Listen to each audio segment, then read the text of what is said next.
Please, respect and facts. Go ahead. So a couple of facts. I'm American, I'm Jewish, my family lives in Israel. I just lived in Israel for the last 4 months. I got back 2 weeks ago. You dodged the bullet there. Literally.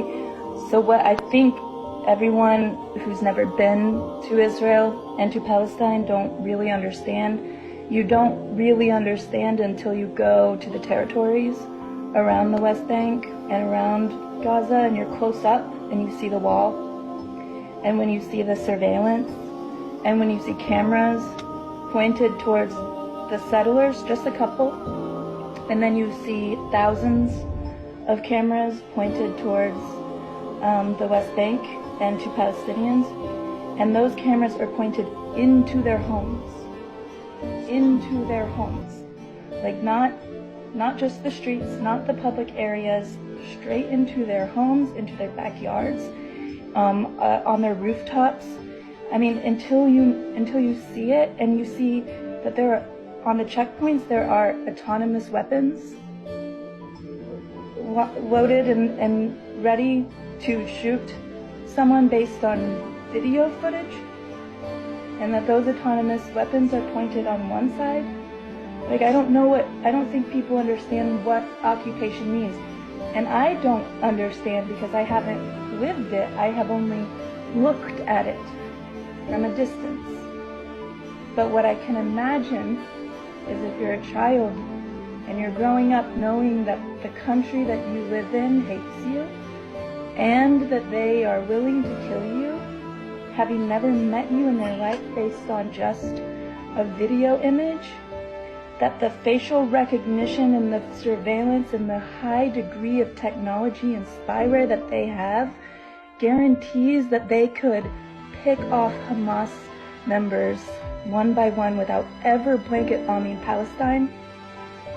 There's no way that this level of intelligence that Israel has doesn't dictate that what they're doing is a massacre and it's genocide, and that the occupation is inhumane, and that it's not based in religion, it's not based in who was there first, and it's not based in a tit for tat. It's white supremacy, and it's dictatorship, and it's power and control and humiliation of a people who have nothing to do with the hostages taken and the people who were brutally murdered. Because yes, that is horrible. Those are my friends. Like, those are people I know. Like, I still have a family member who's missing, and we're giving DNA, trying to figure out where they are. We don't know if they're dead or alive. But then also I have Palestinian friends who don't have water, who have for years and years now lost loved ones and children, and have given birth at checkpoints, and who have been humiliated and dehumanized under an occupation and an apartheid, that if you are a child who grows up in that, why would you not